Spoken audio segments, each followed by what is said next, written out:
ರಾಜ್ಯದಲ್ಲಿ ಕಾಂಗ್ರೆಸ್ಗೆ 20 ಲೋಕಸಭಾ ಸೀಟ್ ಗೆಲ್ಲುವಂತಹ ಕನಸಿದೆ. ಸಿದ್ದರಾಮಯ್ಯ ಸರ್ಕಾರದ ಸಚಿವರಿಗೆ ಈಗ ತಲೆನೋವು ಶುರುವಾಗ್ಬಿಟ್ಟಿದೆ. ಅದೇನು ಅಂತಂದ್ರೆ ಲೋಕಸಭಾ ಫಲಿತಾಂಶದ ಮೇಲೆ ಸಚಿವರ ರಾಜಕೀಯ ಭವಿಷ್ಯ ನಿಂತಿದೆ. ಹೈ ವೋಲ್ಟೇಜ್ ಸಭೆಯಲ್ಲಿ ಭವಿಷ್ಯ ನಿರ್ಧರಿಸಿರುವಂತಹ ಹೈಕಮಾಂಡ್ ನಾಯಕರು ಸಿದ್ದರಾಮಯ್ಯ ಸರ್ಕಾರದ ಸಚಿವರ ಪಾಲಿಗೆ ಲೋಕ ಸಮರ ಅಗ್ನಿ ಪರೀಕ್ಷೆಯಾಗಲಿದೆ. 1 ಡಜನ್ಗೂ ಹೆಚ್ಚು ಸಚಿವರು ಲೋಕಸಭಾ ಚುನಾವಣೆಯಲ್ಲಿ ಸ್ಪರ್ಧೆ ಮಾಡೋದು ಅನಿವಾರ್ಯ ಪರಿಸ್ಥಿತಿ ಈಗ ಹೈಕಮಾಂಡ್ ನಾಯಕರು ರಾಜ್ಯ ನಾಯಕರ ಪಾಲಿಗೆ ತಂದಿಟ್ಟಿದ್ದಾರೆ. ಈ ಬಗ್ಗೆ ನಮ್ಮ ಸೀನಿಯರ್ ಪೊಲಿಟಿಕಲ್ ಪ್ರತಿನಿಧಿ ಮಂಜುನಾಥ್ ಮತ್ತಷ್ಟು ಲೈವ್ ಡೀಟೇಲ್ಸ್ ನೀಡ್ತಾರೆ. ಮಂಜುನಾಥ್, ಈ ಸಲ ಲೋಕಸಭಾ ಎಲೆಕ್ಷನ್ ನಲ್ಲಿ ಅತಿ ಹೆಚ್ಚು ಸೀಟ್ ಗೆಲ್ಲಬೇಕು ಅನ್ನುವಂತ ಲೆಕ್ಕಾಚಾರ ಕಾಂಗ್ರೆಸ್ ನಾಯಕರದ್ದಾಗಿದೆ. ಸೊ ಹಾಗಾಗಿ ಹೈಕಮಾಂಡ್ ತುಂಬಾ ಟಫ್ ಟಾಸ್ಕ್ ಅನ್ನ ರಾಜ್ಯ ನಾಯಕರಿಗೆ ಕೊಟ್ಟಿದೆ. ಹಾಗಾಗಿ ಯಾವ್ಯಾವ ಸಚಿವರು ಎಲ್ಲೆಲ್ಲಿಂದ ಸ್ಪರ್ಧೆ ಮಾಡ್ಬೇಕಂತೆ?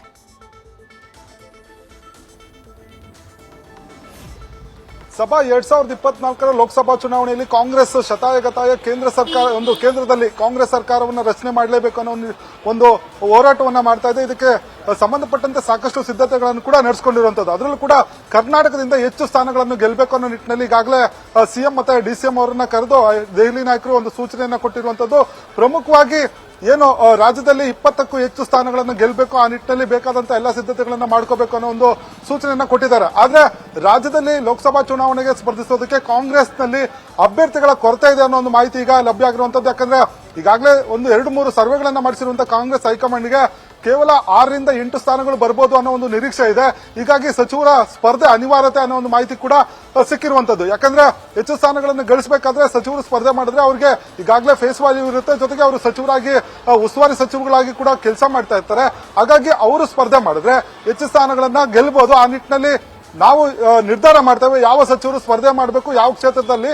ಆದ್ರೆ ಎಲ್ಲರೂ ಕೂಡ ಸಚಿವರು ರೆಡಿ ಆಗಿರ್ಬೇಕು ಅನ್ನೋ ಒಂದು ಲೈನ್ ಅಜೆಂಡಾವನ್ನ ಪಾಸ್ ಮಾಡಿ ಸಿಎಂ ಮತ್ತೆ ಡಿಸಿಎಂ ಅವರಿಗೆ ಸೂಚನೆ ಕೊಟ್ಟಿರುವಂತದ್ದು. ಇದರಿಂದ ಸಚಿವರಿಗೆ ಒಂದಷ್ಟು ತಲೆನೋವು ಶುರುವಾಗಿರುವಂತದ್ದು. ಯಾಕಂದ್ರೆ ಈಗಾಗಲೇ ಸಚಿವರಾಗಿದ್ದೀವಿ, ಒಂದ್ ವೇಳೆ ಲೋಕಸಭಾ ಚುನಾವಣೆಗೆ ಸ್ಪರ್ಧೆ ಗೆದ್ರೆ ನಮಗೆ ಸಚಿವ ಸ್ಥಾನ ಹೋಗುತ್ತೆ, ಜೊತೆಗೆ ಕೇಂದ್ರದಲ್ಲಿ ಸರ್ಕಾರ ಬರುತ್ತಾ ಇಲ್ವಾ, ಅಲ್ಲಿ ಆಗ ಉನ್ನತ ಸ್ಥಾನಮಾನಗಳು ಸಿಗುತ್ತಾ ಇಲ್ವಾ ಅನ್ನೋ ಒಂದು ಲೆಕ್ಕಾಚಾರದಲ್ಲಿ ತಮ್ಮ ಕುಟುಂಬ ಸದಸ್ಯರಿಗೆ ಕೊಡಿ ಅನ್ನೋ ಒಂದು ಒತ್ತಾಯವನ್ನು ಕೂಡ ಮಾಡ್ತಾ ಇದ್ದಾರೆ. ಆದ್ರೆ ಇದ್ಯಾವುದಕ್ಕೂ ಕೂಡ ಹೈಕಮಾಂಡ್ ಮಣೆ ಹಾಕಿಲ್ಲ. ನೇರವಾಗಿ ನಾವು ನಿರ್ಧಾರ ತೆಗೆದುಕೊಳ್ತೇವೆ, ಯಾರು ಸಚಿವರು ಸ್ಪರ್ಧೆ ಮಾಡಬೇಕು ಅನ್ನೋ ಒಂದು ಸೂಚನೆ ಕೊಡ್ತಾರೆ, ಅವರೆಲ್ಲರೂ ಕೂಡ ಲೋಕಸಭಾ ಚುನಾವಣೆಗೆ ಸ್ಪರ್ಧೆ ಮಾಡಬೇಕು ಅನ್ನೋ ಒಂದು ಸೂಚನೆಯನ್ನ ಕೊಟ್ಟಿರುವಂತದ್ದು. ಹೀಗಾಗಿ ಅರ್ಧ ಡಜನ್ಗೂ ಹೆಚ್ಚು, ಅದರಲ್ಲೂ ಕೂಡ ಹಿರಿಯ ಸಚಿವರಾದಂತಹ ಮಹದೇವಪ್ಪ ಆಗಿರ್ಬೋದು, ಗೃಹ ಸಚಿವ ಪರಮೇಶ್ವರ್, KN ರಾಜಣ್ಣ, KH ಮುನಿಯಪ್ಪ, ಜೊತೆಗೆ ಏನು ಜಮೀರ್ ಅಹಮದ್ ಸೇರಿದಂತೆ ಹಲವು ಹಿರಿಯ ಸಚಿವರುಗಳಿಗೆ ಈಗಾಗಲೇ ಸೂಚನೆಯನ್ನು ಕೂಡ ರವಾನೆ ಮಾಡಿರುವಂತದ್ದು. ಹೀಗಾಗಿ ಮೊನ್ನೆ ತಡರಾತ್ರಿ ಏನು ಸತೀಶ್ ಜಾರಕಿಹೊಳಿ ಮನೆಯಲ್ಲಿ ಒಂದು ಸಭೆಯನ್ನು ನಡೆಸಿದ್ರು, ಆ ಸಭೆಯಲ್ಲಿ ಎಲ್ಲಾ ವಿಚಾರಗಳನ್ನ ಚರ್ಚೆ ಮಾಡಿರುವಂತದ್ದು. ಯಾಕಂದ್ರೆ ಬೆಂಗಳೂರು ಸೇರಿದಂತೆ ಬೆಂಗಳೂರಿನಲ್ಲಿ ಒಂದ್ ಕಡೆ ದಿನೇಶ್ ಗುಂಡೂರಾವ್ ಅವರನ್ನ ಬೆಂಗಳೂರು ಕೇಂದ್ರ ಲೋಕಸಭಾ ಚುನಾವಣೆ ಕ್ಷೇತ್ರದಲ್ಲಿ ನಿಲ್ಲಿಸೋದಕ್ಕೆ ತಯಾರಿಯನ್ನ ನಡೆಸ್ಕೋಬೇಕು ಅನ್ನೋ ಒಂದು ಸೂಚನೆ ಕೊಟ್ಟಿದ್ದಾರೆ. ಜೊತೆಗೆ ಜಮೀರ್ ಅಹಮದ್ ಅವರಿಗೂ ಕೂಡ ಹೇಳಿದ್ದಾರೆ. ಜೊತೆಗೆ ಬೆಂಗಳೂರು ಉತ್ತರದಿಂದ ಏನು ಕೃಷ್ಣ ಬೈರೇಗೌಡರು ಕೂಡ ಒಂದು ತಾಕೀತು ಮಾಡಿರುವಂತದ್ದು. ಜೊತೆಗೆ ರಾಮಲಿಂಗಾರೆಡ್ಡಿ ಅವರಿಗೂ ಬೆಂಗಳೂರಿನ ದಕ್ಷಿಣದಲ್ಲಿ ಸ್ಪರ್ಧೆ ಮಾಡಲಿಕ್ಕೆ ಒಂದು ಸಲಹೆಯನ್ನು ಕೂಡ ಹೈಕಮಾಂಡ್ ಕೊಟ್ಟಿದೆ ಅನ್ನೋ ಒಂದು ಮಾಹಿತಿ ಬಂದಿರುವಂತದ್ದು. ಹೀಗಾಗಿ ಇವರೆಲ್ಲರೂ ಕೂಡ ಏನೋ ತಮ್ಮ ಒಂದು ಸಚಿವ ಸ್ಥಾನವನ್ನ ತ್ಯಾಗ ಮಾಡಬೇಕನ್ನೋ ಒಂದು ತಲೆನೋವು ಮತ್ತೆ ಸಂಕಷ್ಟ ಕೂಡ ಶುರುವಾಗಿರುವಂತದ್ದು. ಹೀಗಾಗಿ ಏನು ಲೋಕಸಭಾ ಚುನಾವಣೆಯಲ್ಲಿ ಬಹುತೇಕ ರಾಜ್ಯದ ಸಚಿವರು ಏನು ಸ್ಪರ್ಧೆ ಮಾಡ್ತಾರೆ ಅನ್ನೋ ಮಾಹಿತಿ ಈಗ ಕಾಂಗ್ರೆಸ್ ವಲಯದಲ್ಲಿ ಚರ್ಚೆ ಆಗ್ತಿರುವಂತದ್ದು. ಸಭಾ thank you Manjunath. News first ನಿರ್ಭೀತಿಯಿಂದ ನಿಮ್ಮ ಪರವಾಗಿ.